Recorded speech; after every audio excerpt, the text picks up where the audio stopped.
Have you ever had an aha moment? Like, ah, I get it now. Well, I feel like this whole year of my life has been an aha moment. And it has been an aha moment on so many different levels. Like level number one. And I'm not saying level number one as in categories of most important, but I'm just, number one, worship. Worship is so much deeper than what people think it is. And for a long time, I didn't understand that because just like I'm speaking to you, I heard it being spoken to me. And I feel like it's something that you have to experience. But many people are like, well, I don't get that experience. You have to want that. The Holy Spirit knows, when you want it. And sometimes it comes when we're in the most deep, darkest places of our lives. So don't discredit what you're going through. Because, yeah, it's bad in that moment. If you got a weak stomach and you on that roller coaster, yeah, you want to get off right now. But the ride not going to stop. I'm telling you, I got on plenty rides. Not plenty, maybe one or two. I was screaming.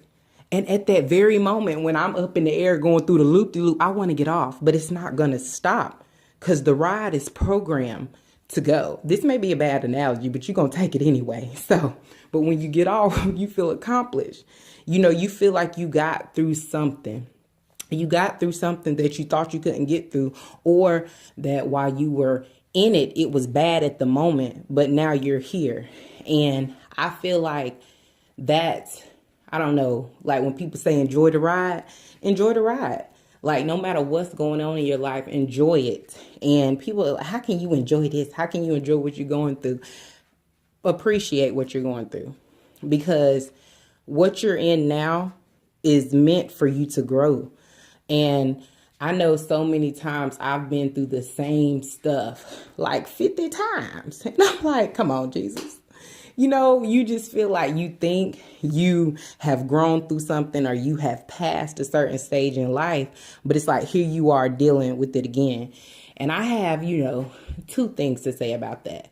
The first thing maybe you really didn't get through it properly. You didn't grow through it, or you didn't learn from it. So it's like maybe you blocked it out, you numbed it out, but it came back because it's here to challenge you again.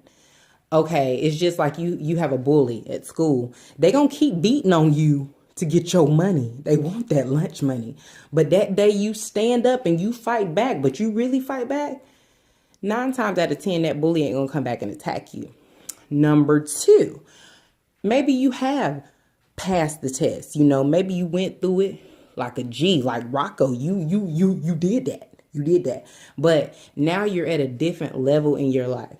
And that same challenge is attacking you from that level that you're on now. And I'm telling you, that's only to help you grow. I learned that whenever you go to the gym and you work a certain muscle, if you're working that muscle for the first time, you're working it, but you guys don't know you're tearing that muscle. You're literally tearing it. And that's why it hurts, but it has to be torn to grow, because when it heals and it grows stronger, basically. Yeah, a little anatomy for you there. Anyway, and that's exactly what life is doing to you. It's tearing you apart, but it's growing you and it's making you stronger at the same time. And so at the end of the day, when you're going through something, don't discredit it. And I know it's hard, but that's why God gives us so many resources, remembering that He is the source. He is the number one source. He is God.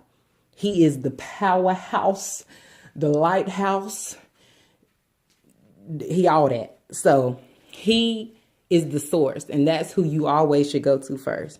But He also places resources around you, the church, your good friends, books, people on Facebook who are, Christian and who are encouraging. Those are resources. So just know that when you're going through something, you can always turn to those. I listen to a lot of people like Joyce Meyer, Joel Osteen, Heather Lindsay, T.D. Jakes. Hallelujah. Okay.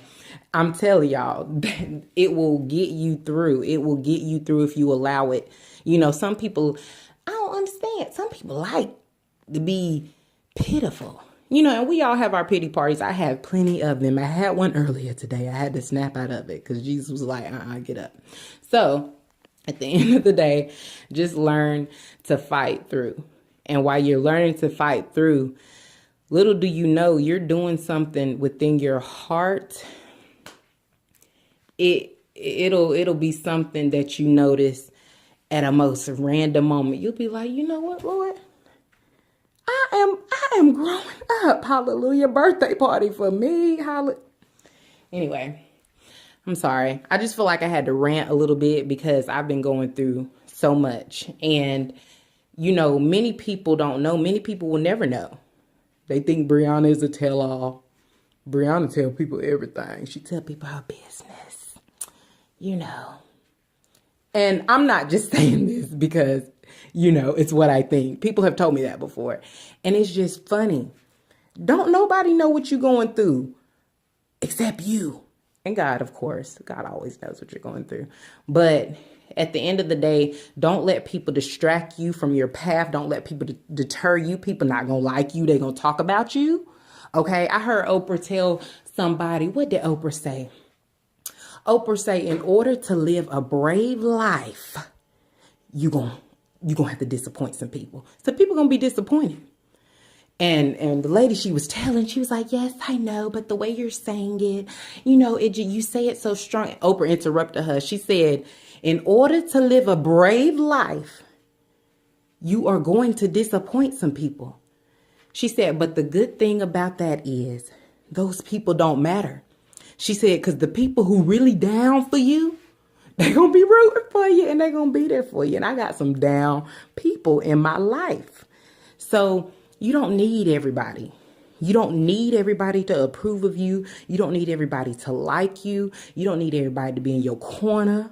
Go, Brianna. It would be nice. But at the end of the day, my daddy always used to tell me, if you somewhere in a dark room, a big old dark room, and you can't see because the lights is off, you can't find the light. He said, you only need one person to turn that light on. Hello. You only need one person to turn that light on. And it's like, it be little stuff like that that make you think like, it's that simple, you know. And the moment you get through these hurdles and these brick walls, these obstacles, when you really start loving yourself, it sets so many people free. Like, you don't understand. There have been so many free people that I have analyzed, you know, lately, this past year or two. And it's just gave me that realization that it can be done. It can be done. And it's sad to say, y'all, but it be our own self that be holding us back. I mean, it be our own self. We choose to get upset over what people do to us. And yeah, some stuff is like, oh, you gonna get mad, but you have to look at your perception of life. When you're willing to challenge your own perception, when you're willing to challenge your own perception, that's when you know you're maturing. And people say, you know, I've heard before, like little quotes, going through life fighting yourself, that's a horrible life, which it is if you fight yourself, you know, the wrong way. Now, you know, don't be beating yourself up, tearing yourself down, condemning yourself. But if you fighting that immature person in you, I mean, y'all duking it out, boy. Y'all just fighting. That's a good fight. I'm just saying, that's a good fight.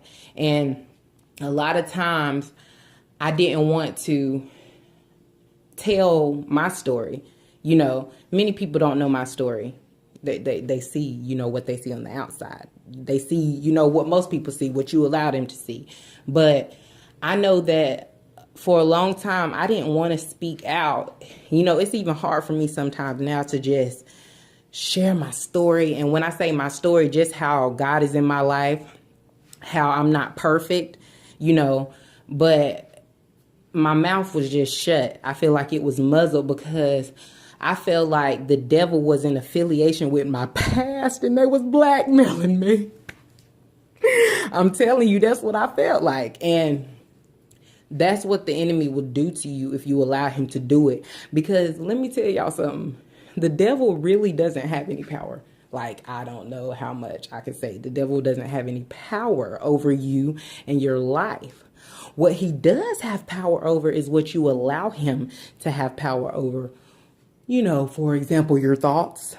So it's like the devil knows what I don't want exposed, or I'm going to feel ashamed, or it's like, oh my gosh, they're going to think so differently of me. They're not going to see me this way.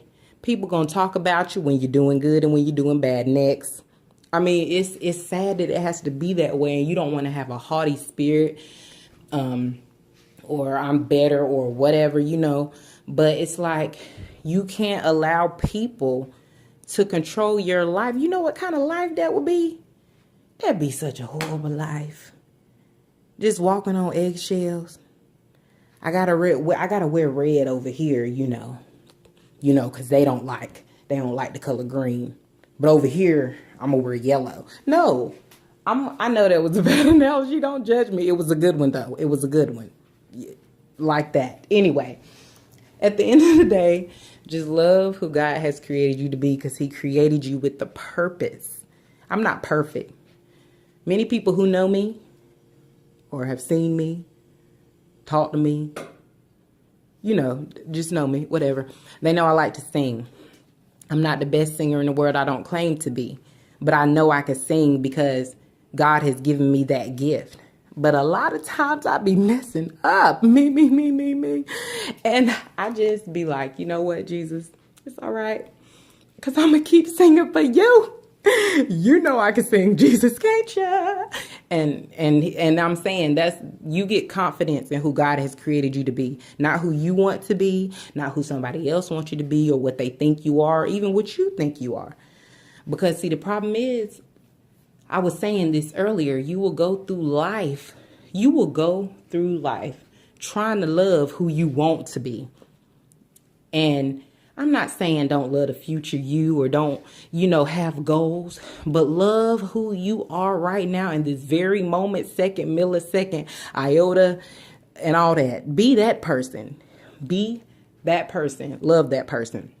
Because at the end of the day, you can never love somebody or something else or something you're trying to reach or a goal if you don't love who you are right now. If you plant a seed and you waiting for something to grow, a plant, or if you have a flower like a rose and it's growing out the ground, and it's like you can't wait to love that rose. You can't wait to see that beautiful red rose. But it's like you're not nurturing it. You're not nurturing that seed.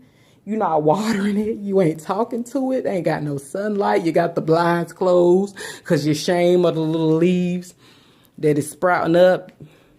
You can never love that rose if you don't nurture what it is in that very moment. I just preached. Anyway, this is Brianna. Because you're going to wake up at 59,000 years old and you're going to say, well, Jesus, at least they didn't laugh at me.